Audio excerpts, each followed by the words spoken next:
Yo, what is up, Headhunters, executive recruiters, beautiful people all around? This is Headhunters Live, episode number 22.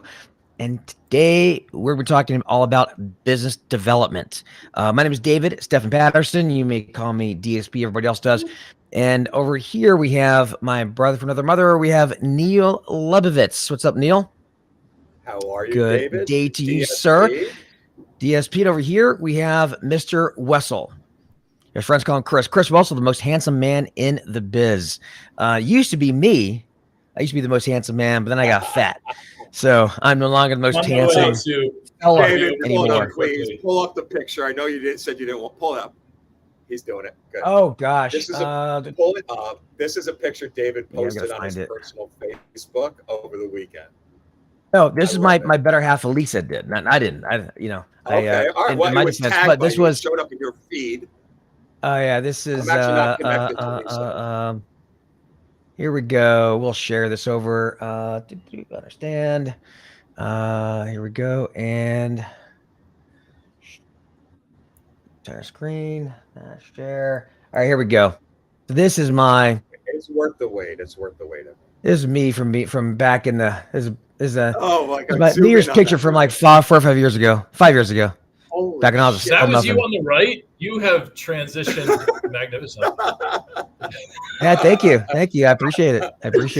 I gotta say, Lisa looks more like you today than you look like you today. How's that? Sorry.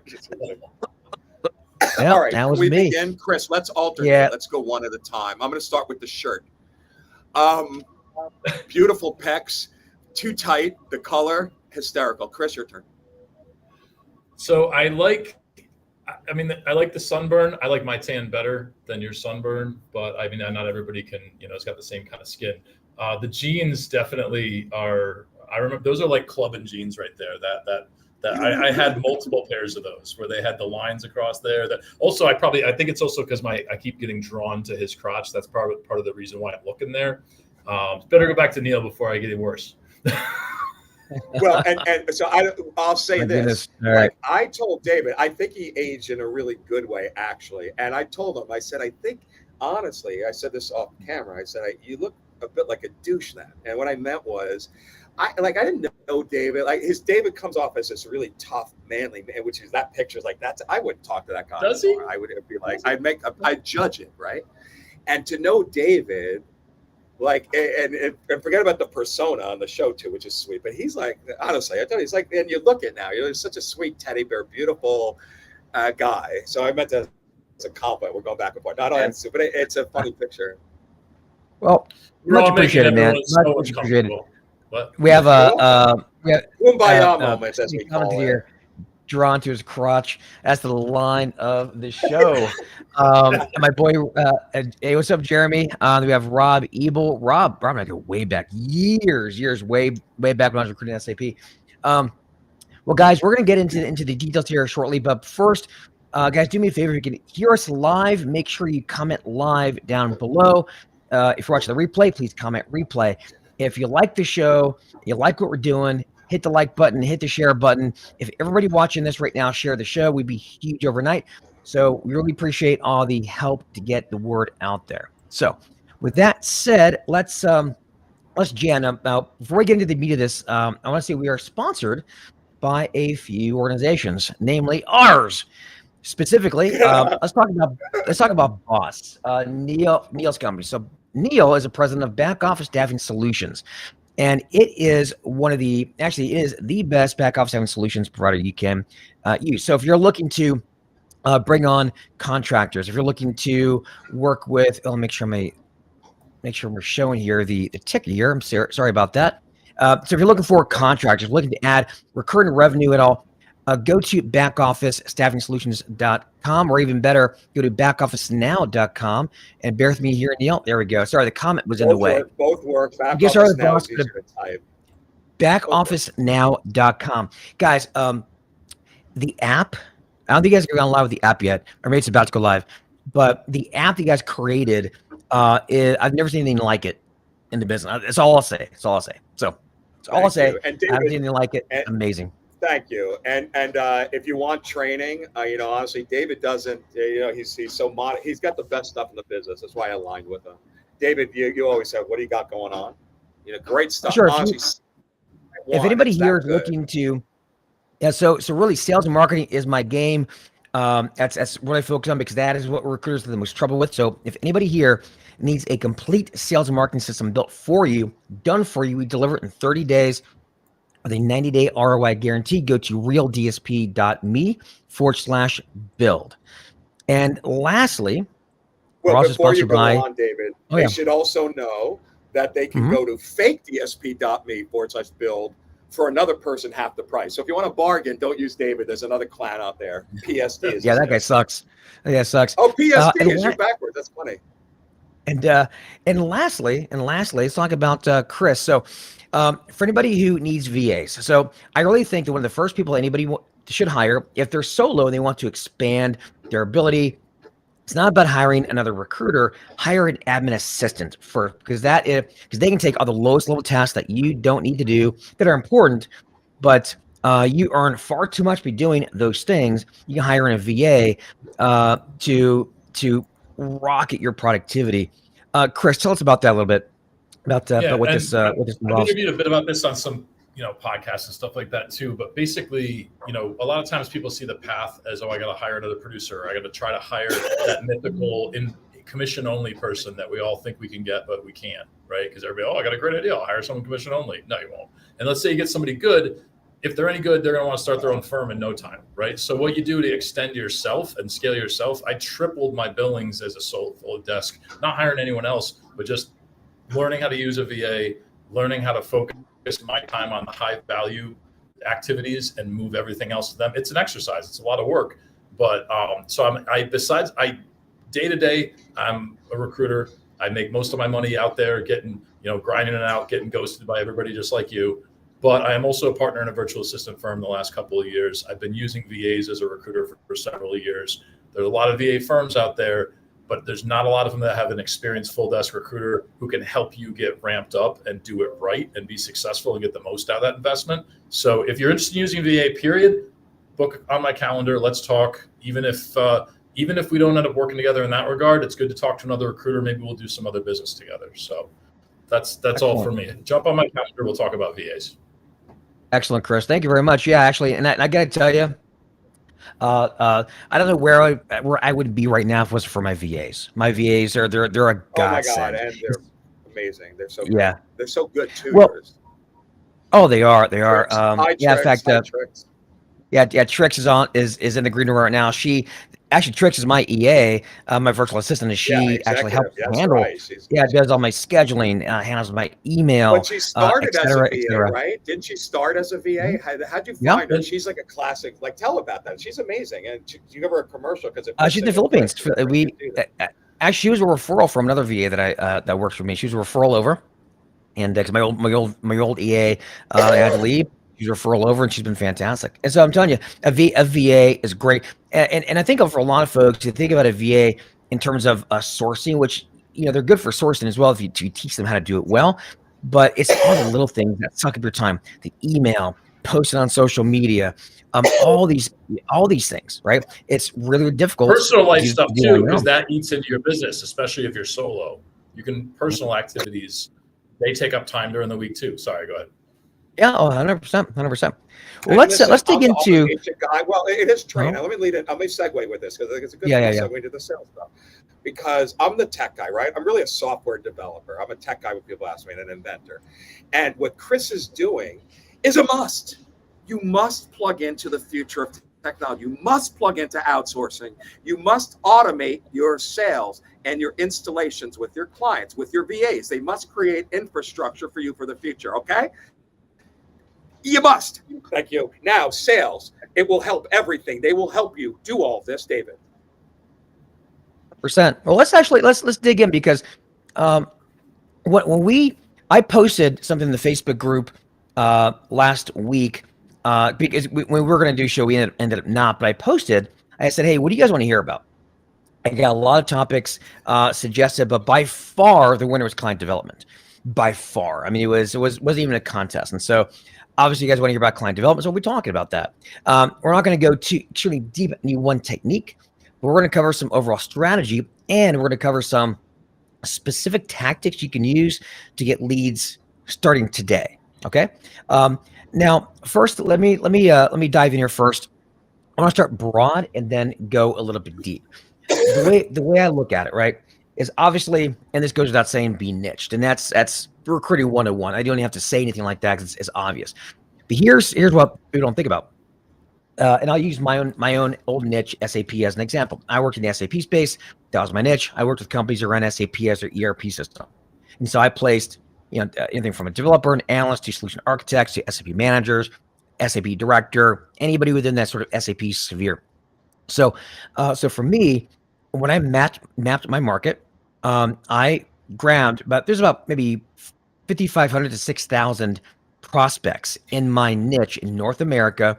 These are high-level SAP manager, program managers, SAP director, VP of IT, possibly CIO or CTO for maybe smaller or mid-market companies that ran SAP.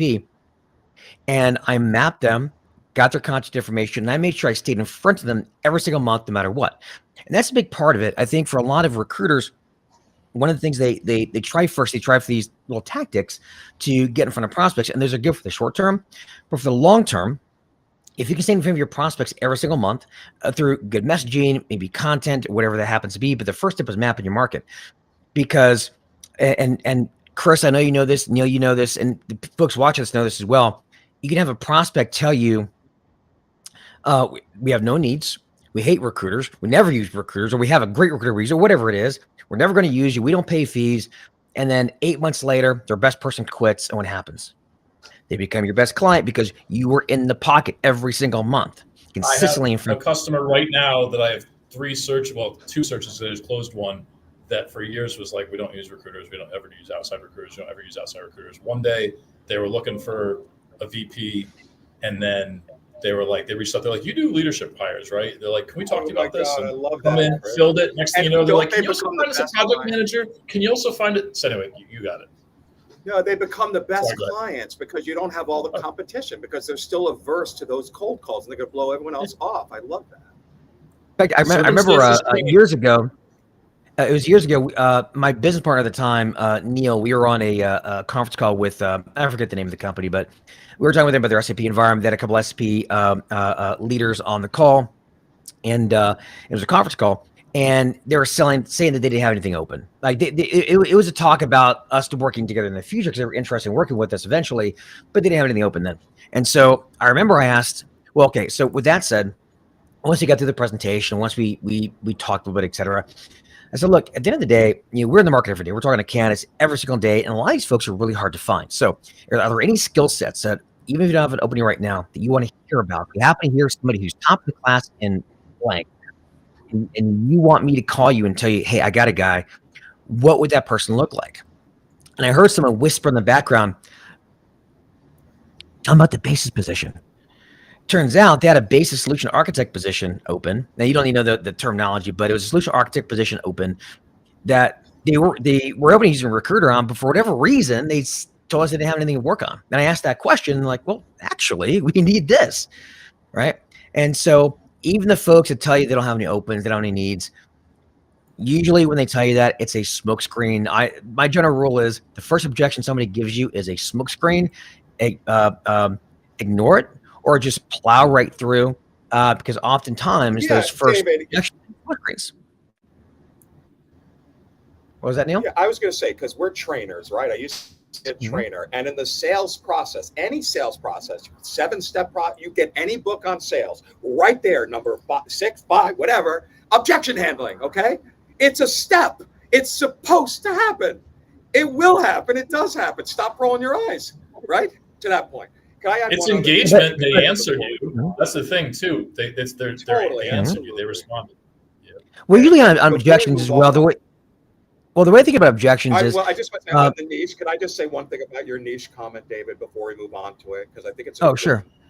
Because I worked, right? So I was in a specialty business. I came out of my world from Ernst & Young to Robert Half. It was accounting and finance. That's a specialty. It's not a niche.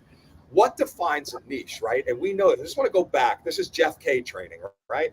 but it's great stuff. A niche is a specialty is one thing. It's great, better than being a general service, right? Manpower, Deco, general, Agilon, finance, specialty. If you add on another layer, it becomes a niche. What can it be? Geography, okay? Geography. So first you have an industry, that's one. Then you have geography as another. If you add on to it, then you could have a vertical. Could be construction, could be real estate management, could be, you name it, right? Keep on going. And then you have to do what David did. You could break them out into basically 4 major ways, right? And then the more you add on, the better. Look at what David just glossed over, and that's what made me want to bring it up. David, say what you said again for your specialty, because what David did was he took an industry, SAP, no location, but he took a level in there, right? So it's a level of position. So he's focusing only on C-level, top-level people within a special application type. That is 3 levels deep, my friends, and you don't have, and so that's it. I just want to point out that have a niche, and you can do it a lot of ways. Do it with what's in your bailiwick. Be strategic, and make it happen. Okay, back to you now on objection handling. Where you're going. Well, yeah, and I will say one other thing on being niched, and again, this is kind of recruiting 101, but it's something that a lot of people don't talk about when it comes to standing out. Granted, you should be a specialist, and having said that, also the fact of all remains is not everybody, but most people are specialists. So when I first started doing SAP recruiting, when I was an SAP recruiter, that had a lot of cachet because there weren't really many people out there doing SAP recruiting in 2004. And then a few years later, everybody was an SAP recruiter. So I couldn't just rely on that as my unique selling proposition. But what allowed me to do is because I talked to SAP people every single day. I talked to leaders, and I talked to directors and VPs, and I heard their frustrations and issues and whatnot. I learned the vernacular that they use. And so in a lot of my messaging in my sales calls, my messaging and my voicemails and my live calls, my cold calls, etc., I started going really deep into the technical or the vernacular that they use specifically around pain points. So, for example, if you're talking to, if you're in the sales space, you're talking about how, and your messaging prospects about, are they frustrated with not being able to find qualified talent or whatever that is? Well, everybody says that. There's nothing unique about that. But if you start talking about the pain points that they're going through right now, that are very specific to that industry. Let's say in the software space, right? When right now valuations and software are in the gutter, the fuel that drives a lot of their growth is getting more expensive. They can't rely on reps anymore that can tread water in a good economy. They need hunters who can go out there and close business, because otherwise, if they don't, their sales cycles start getting longer. Margins start thinning. They're not making their number. And you realize the words I'm using are things that sales leaders would say or what they're thinking about, right? And a general recruiter doesn't say those things. And the more you can get really specific with, here's actually the way I like to think of it. If you talk to a decision maker and mention that the pain that you solve, right, or whatever, and if it's the sort of thing where when they hear that, they would think, oh my gosh, yes, let's go to the bar, let's get a couple of beers, and let me bitch about it because this is my life right now. Like, that's the kind of the reaction that you're trying to go for. Granted, you're not going to get that all the time, but you want to get super specific. It's kind of like I get pitched. So I'm a high ticket coach. Okay, so in the coaching and consulting world, clients are called high ticket clients. Clients usually pay 10 grand and above to use your service, right? Now, I was prospected by a firm who said they worked with recruiting agencies to help them get more high ticket clients. And I'm like, as soon as I saw that, I thought, okay, that's bullshit, because you don't work with recruiters, because recruiters don't say that.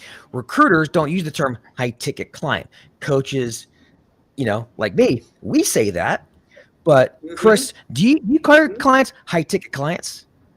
No, you don't. You see retain, contingency, direct. You use industry terms, and it's just that opening line told me all I needed to know about that service. You don't really specialize in working with recruiters, so I'm done. So you could say it all day long, but it's the words that you use to help make you stand out. That's a big part of it. Big part of it. And you know what I love too? Listen, it's the only way to go. We could say it's recruiting 101, but 2 thoughts I had. One is this specialty thing you said everyone is. That hit me years into Agilon. And all these specialty recruiters at Agilon, Accountants on Call was called, right? Were like, they felt, they looked down at the general service people, holier than thou or better, just like search people did to temp people. Guess what? The specialty people look down at you the same way. It's a joke. What are you doing? And I realized that the answer was in the niche, because the objection handling ends. You want to talk about sales calls? A sales call is easy. Here's the objection call, right? That's great. Except I'm a hyper niche specialist, so that's wonderful. I'm not calling you for anyone. I have this, that. I know this. When I call you, I know what I'm talking about. Well, I don't pay this. I do for that. It's just easy, right, David? To your point, everything you're saying. And they know within moments if you know what you're talking about. They can tell right away. It's so much confidence, and it's all confidence. Confidence sells, right? There are a ton of recruiters who hire, for example, they'll say, "Oh, we hire up through C-level, whatever." But when I talk to an owner of a privately held business who I know's owned it for a couple decades, and they're looking to hire a general manager to take over the day-to-day of the business, and I know what an emotional decision that is and all the variables that go into it, and I've helped shepherd people through that process, because they're also like, I don't know how to go about this. I start talking about stuff like that, and they're like, you're the guy I got to work with, right? So just another example of like, if you can, like David said, if you can speak to what's going on in their mind, the messages that I get all the time, because one of the things I have my VAs do is, besides search, I also manage the recruiting process for a number of companies where we're managing their postings, we're managing whatever, and it's a lower tier service, but I farm most of that out, so I'm not doing it personally. But the messages that we get almost verbatim, dozens and dozens of times a day, everything is, we're working with candidates in your area. Can I send you some people? Won't cost you anything. Every time, every day, all the time. Nothing's different. If you say something a little bit, and I'm like, it's funny because I'm almost on the client side and observing the pitches coming in, because we'll run ads on LinkedIn, we'll run ads on Indeed. So I'm seeing the pitches, and the pitches are terrible. And 75% of the pitches are exactly what I just told you. And you're not standing out. Tell them that. My industry is horrible. I know I sound like a used car. So I know you don't believe. I'm different. This is what I do. Elephant in the room. Address it. Yeah. Just go with it. That's it. Go with it. David always says. David's always trained that. Yeah. So so here's the big question then, right? Because for your average recruiter listen to this and he says, man, that's a good idea. Not only these are handsome fellows, but they got some good ideas. Talk about their pain points. How do I find out what they are? So that's the other question. So what I found is that recruiters tend to do this. So when I was first started the business, and it was all phone back then. It was before we used email, even in this business, way before LinkedIn. We were told that every single phone call, you need to have goals, list of goals, and that you go down one by one and try to get one of these things out of the phone call, which it could be a send down or an interview or a job board or whatever it is, or a referral. But on that list was information. Right. The information can be about the market, and that's fantastic. But what's even more important, or what's equally as important, is getting their pain points. So imagine you're talking to a VP of IT, and let's say you've got their resume in front of you, or let's say they're on the market, right? Because if you talk to a prospect just in a selling environment, they're going to have defenses up. But if you talk to a senior level leadership candidate about their own career, you tend to open up, right? We've all seen that. And it's very easy to open them up and get real answers. Well, why in the world, if you're on a call with a leader, there's no reason why you should ask about their pain points? Hey, I'm curious. You've used recruiters in the past, right? Yeah. Oh, I'm always trying to improve my service. Like, what do you like about them? What do you not like? If there's anything you could change, what could that be? Have any frustrations? Or, hey, when you aren't able to hire talent, because obviously that's going to be the litmus test for any leader. How does that affect? And again, in the sales world, how does it affect your operations? How does that affect senior leadership? How does that affect the investors? Do you find this? Just always ask. And if you look at some of your best lines you'll ever get will be directly from your prospects. You may talk to 10 people, 20 people, and never get anything out of it. Then that one guy says that one thing that you say, oh my gosh, it's gold. And that's a line that you use in all of your messaging moving forward. And if I could piggyback on that a little bit too, there's one other, sorry, Neil. Wait, Neil, we can't hear you. Neil. Oh, Neil, you're can hear you. I was going to say, Chris, please go. And then I have some thoughts too. Yeah. Oh, okay. So related to what Dave was saying, the exact line of questioning, one of the things, if you're not quite comfortable making that kind of pivot, because we're asking pain point questions and stuff with this person. Think about this. You have a recruiting call with an executive, right?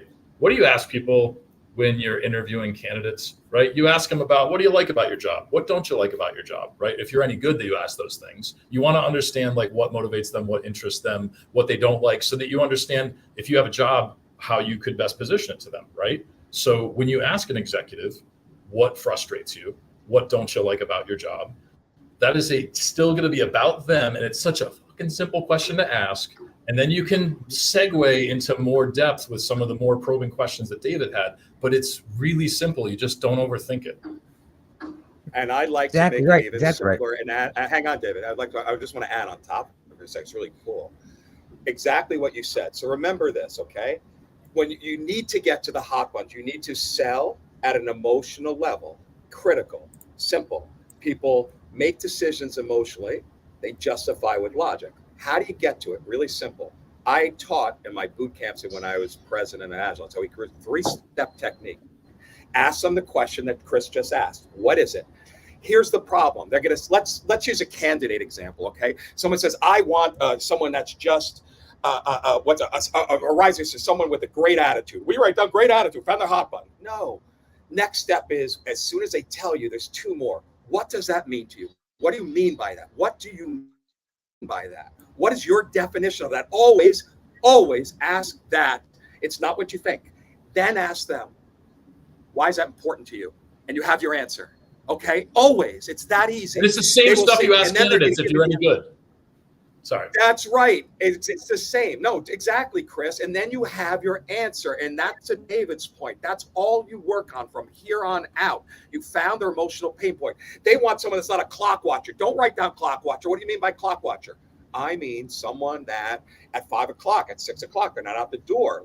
They start talking. Listen to what they're saying. Then you're going to say, what is that important to you? Well, because we have a lot of deadlines, you see. Because the last person I had this, and I need someone. Look, I don't make them work so long, but when I need, there you go. There you are, right? And when you pitch your candidate, what are you going to be talking about? It's really simple, guys.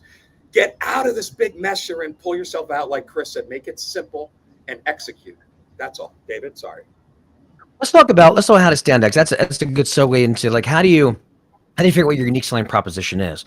Because at the end of the day, for a lot of recruiters, we can spout all day long about our proprietary processes and but at the end of the day, man, we put asses in seats. So how do you sell that? Because in a lot of ways, it's a commoditized service. I mean, there's so many recruiters out there. It's not like we're oversaturated right now to a certain degree. And so how do you stand out? And so obviously having specialization is part of it. I think the language that your prospects speak. In fact, there's a quote, I forget who said it, but something along the lines of, if you can describe your prospect's pain better than they can describe it, they're going to assume you can fix it, right? At least they're going to give you the benefit of the doubt. And that's very, very true. Now, but beyond that, how else can you really differentiate yourself? So it's tough. And I think, relying on things like I find the best candidates, great, everybody does. I have the best network, great, everybody does. Next, we have the biggest database. Oh, you mean LinkedIn? Cool, everybody's got that too. So what else can you say about yourself? And so so in working with clients, here, going to give you, not in any order, but a list of things that I've seen my clients use to great success, help them stand out. One is years in the business. And granted, this is a pretty weak one, but obviously being 30 years versus first year in the business, there's a difference there. Although I don't like the combined experience thing, because then I have no idea if you got 30 years combined experience, does that mean you got 2 15-year recruiters or 31-year recruiters? I have no idea what that means. But that said, there's some to that. Secondly, obviously the language that you use, right? Industry specific language. Third are stats. If you have stats about your service. Now, granted, everybody has a 97% after acceptance rate or whatever. Every time I see that, it's always really high. But other things that clients care about, retention rate. After 3 years, how many of your candidates are still in those companies? Or another one is, hey, in the last 5 years, 47% of my candidates placed have been promoted. Maybe that could be a promotion. It could be, on average, we submit 3 qualified candidates in X number of days. Maybe you're in an industry where it's really hard to recruit. That could be one. It could be that, and it can be other services you provide. For example, we're one of the only search firms that do cultural fit DNA assessments with every candidate that we submit. That could be one. So try to be creative. And one of the best things you can do is look into other search firms, high quality search firms, see what they do. Maybe not in your industry, but see what other people are doing, and decide to add that to the mix. So that's another one. A fourth one is going to be testimonials. There's a reason why Yelp exists. There's a reason why if we see a restaurant with 0 reviews on Yelp, another restaurant with 100 reviews on Yelp, where are we going?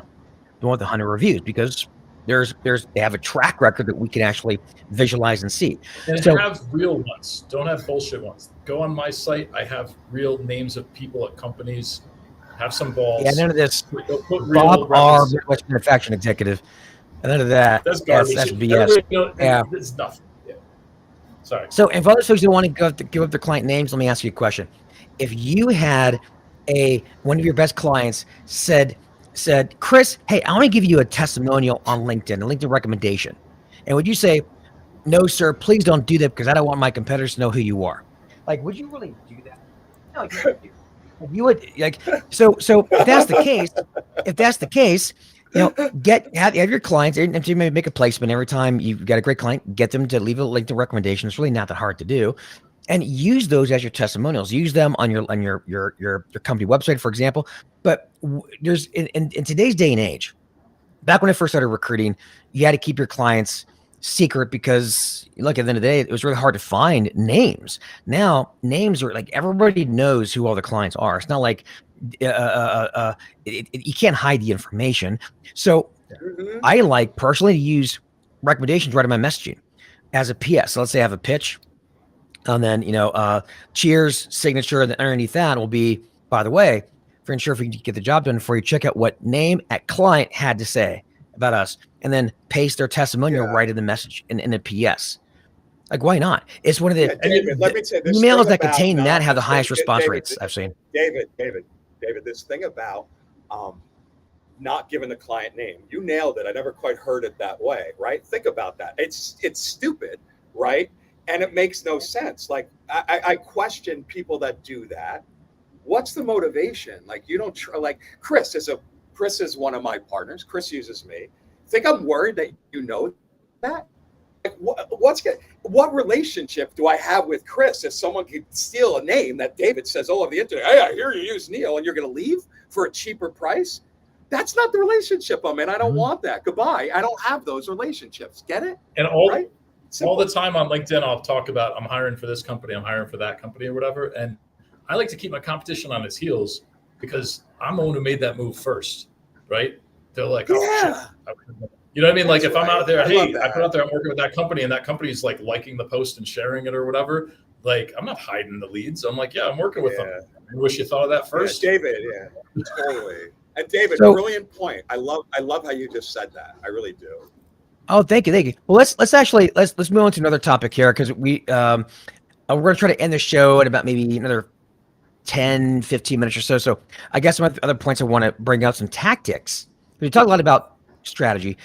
Gave you some tactics you can use in your messaging, but I want to talk about some very specific tactics that you guys can take and use today. So the first one I want to talk about, and this is, I guess you can say, an overall strategy, don't go into tactics, is think about inbound, outbound, right?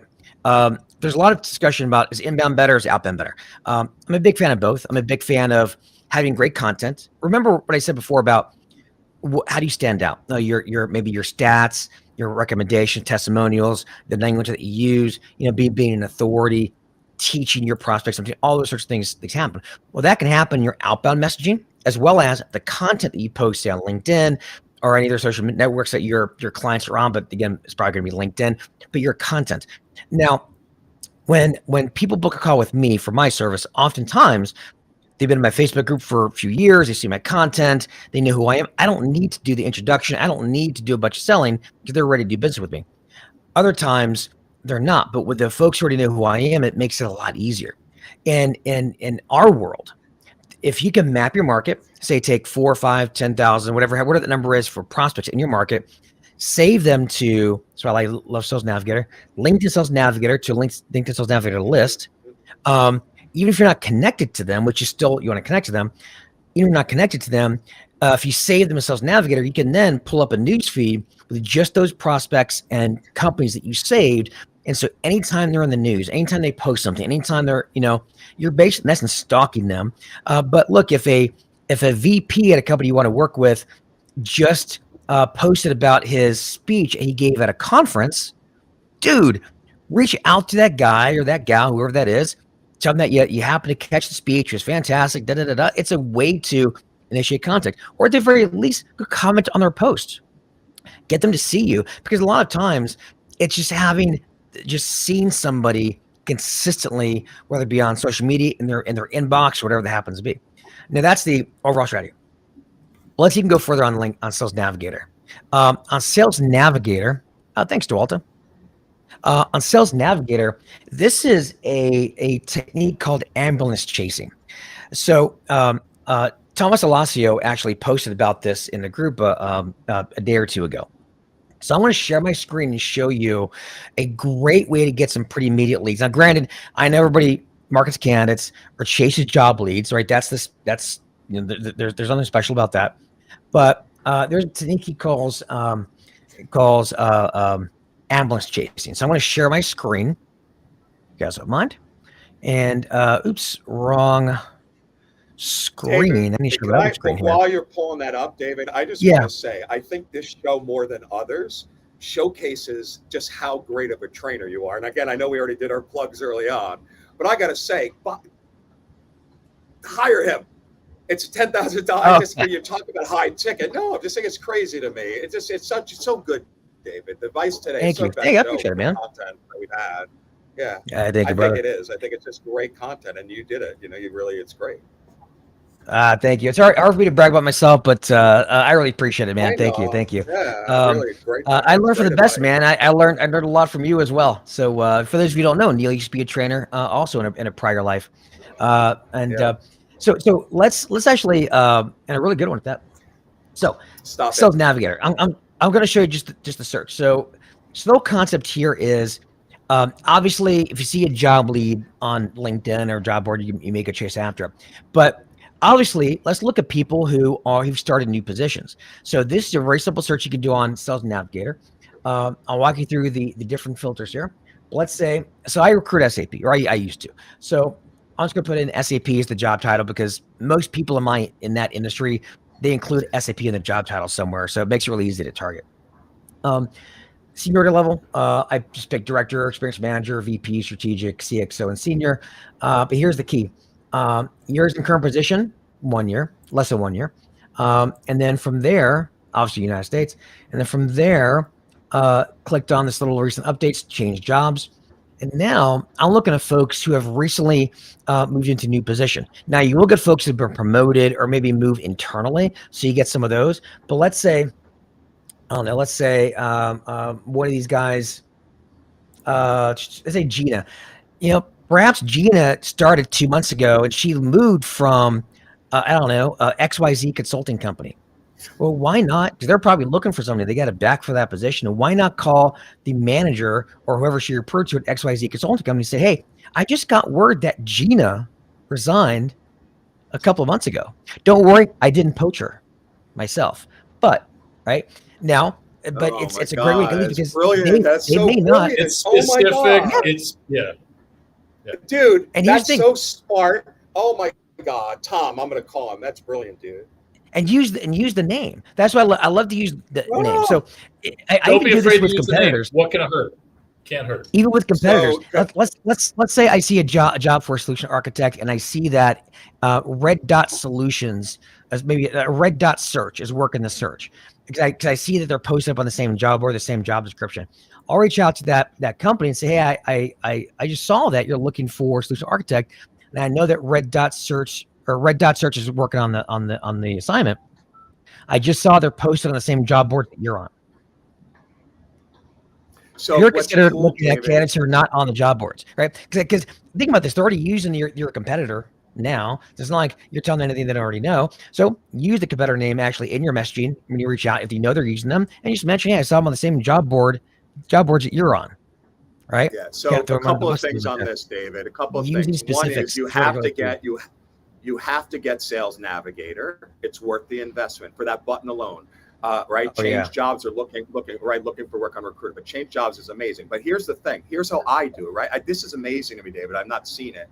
My version. Right. I target this is how I grew Boss to friggin' like a big company, right? What I did was, in mine, if I go down the list, I simply said they change up. This is key. I want people who recently changed jobs. The titles: president, independent recruiter, owner, founder. Get it?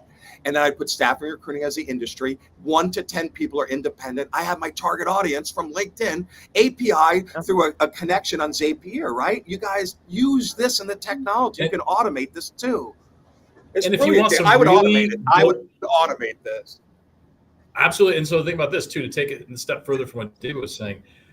If you're looking for like lower hanging fruit, limit it to first level contacts because you probably know most of them. You might have placed Yes, yeah, absolutely. Like, you got to follow the people that you placed or the people that you work with. Someone that you used to hire for went to another company, fucking call them. Somebody that you placed moved on to another company, they'll have a good experience with you. Hopefully call them. So if you trim this down to your first level contacts, the people that we don't know all 50,000 of them are first level contacts. I get that. But a lot of them you do. And if you watch their job moves and you're like, oh, it might remind you, oh, that's right, I placed them 6 years ago. Oh, they went to a new company, etc. So that's like low hanging fruit where you don't really have to like it's not going to be as hard to get them on the phone or get them to respond to you. In fact, look here, I just did that first connections. I've got 22 just from that search. 22 people I can reach out to right now.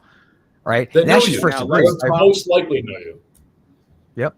Okay, let's talk. Exactly. Let's talk automation now. I'm speaking to you out there, whoever you are, that likes to get creative and using technology. It's really easy. This is how I automate it. Okay, here's what someone out there want you to do. Take this list that you have, get Zapier, integrate it, get a simple LinkedIn tool. There's tons of them. There's a gazillion of you see them. Have it, they work. Make sure it's connected to Zapier. That's your box, like Boss. That's going to connect you. It's easy, instant setup. I want you to take that feed, Linked Helper is a great one, have it go into your ATS or whatever, have it automatically reach out to them as a text email or a text message. Automate the text message. It's easy. There's a ton of them. It's built in, and then send it to them. Hey, I spoke to so-and-so. I saw she went to there. Automate it. Your leads are going to come in. It's that easy. Automate. Go simple, and the tools are all out there. Someone out there is going to do this, and someone could build a product that'll make a lot of money doing it too. Get it? And when you automate, Neil, what you're doing is you're taking an outbound process and making it inbound, because you're bringing. David just showed you the answer. You're right, Chris. Exactly. It's serving it up to you. You're creating an inbound funnel from outbound automated activities. I say mic drop moment on that, David. Honestly, that's brilliant, David. Thank you. It's huge. Yeah, and look, at the end of the day, and for those who poo-poo automation, and there's a lot of folks that do that, that's because there's a lot of automation done wrong.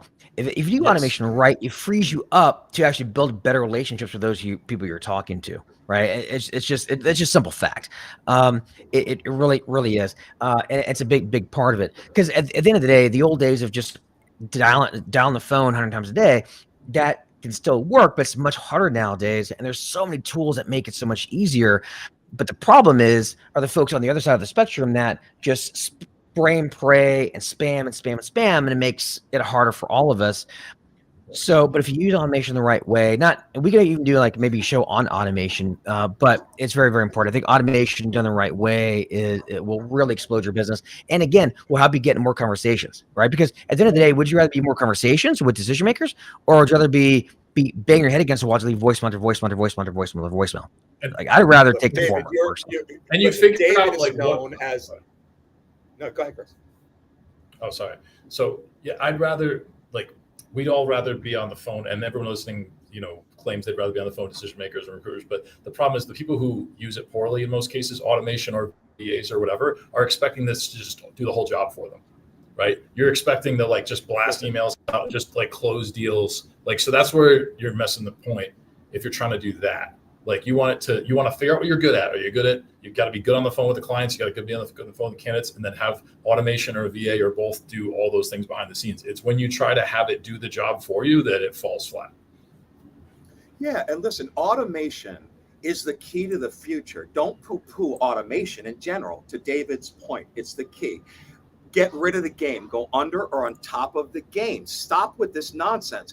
When the reason I'm wealthy, honestly, not to sound cocky, is because I built a database on Lotus Approach when no one was using it. It was just a lead database. I'm like, if I could find where the leads are, who's using an agency, rank them, hot lead, whatever, and automate it, send them a fax at the time, create a lead list, only follow up with my reps. What do you think would happen?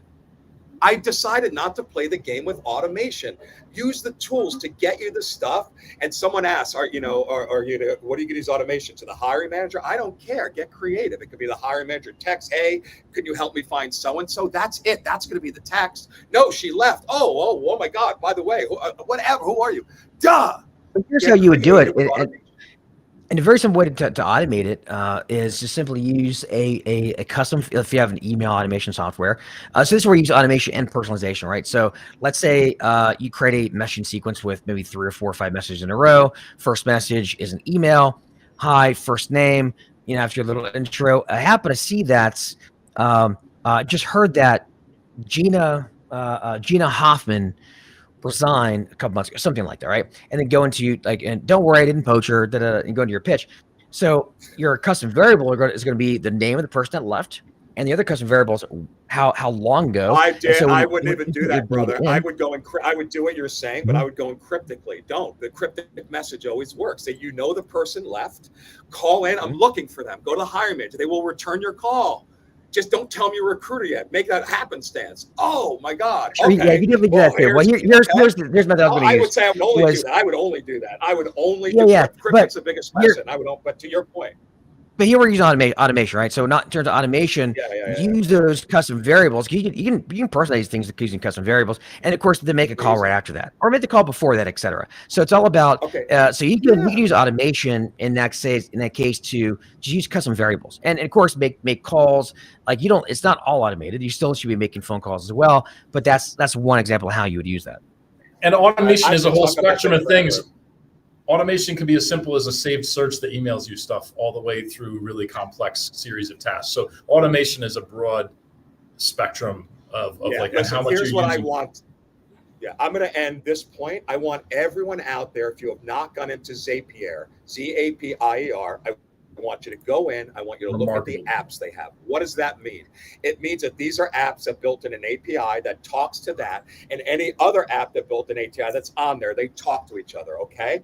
So what you can do is build a trail anywhere in the world with tech because they did the work for you. It's just a gigantic box, right? That's all it is with every software you can think of. Boss wrote an app, will be live on Zapier. Okay, so when I go plug, get it? You could go anywhere, anything. So what Chris is saying, you can go on and on. You could connect it to SMS message. You connect it to a voice messaging system that leaves them a voicemail that sounds like a real one. Oh, sorry, I missed you. Hey, I'm trying to reach Deanna so-and-so. It's really important. I heard she left. Can you call me? Automated. Your phone will ring off the hook. Have it ring at 3 every day on Wednesdays. You'll know 3 at Wednesdays is call me back. It's simple, guys. If you get creative, that's what I want to leave it on. Food for thought. Go on Zapier, okay? And Boss, by the way, as you'll see if you use us, we're Zapier for the recruiting industry, okay? We'll talk about that one day as soon as our API. Speaking of that, it's time for us to wrap up our show here, but I do want to mention a couple other things. And I just want to reiterate, if anybody needs a back office staffing solution, simply go to backofficenow.com. That's Neil's company. It's fantastic. You got to see the new app that's coming out. My camera keeps going. Anyway, backofficenow.com. Sign up. I'm telling you, if you want to sell your firm, if you want to have recurring revenue, right now it's getting harder and harder to close deals. But what's really making money? Recurring revenue for contractors. Huge, right? So in a recession, temp staffing, you know this, right, Neil? And recessionary times, what happens is companies tend to use more temporaries, contract labor, right? Spending goes up in that area. Take advantage of it. As well as any of you folks who are looking for a build out of a sales and marketing system, we actually do have a done for you service. Go to realdsp.me/build. And last but certainly not least, you're looking for a VA to help automate some of the stuff as we talked about.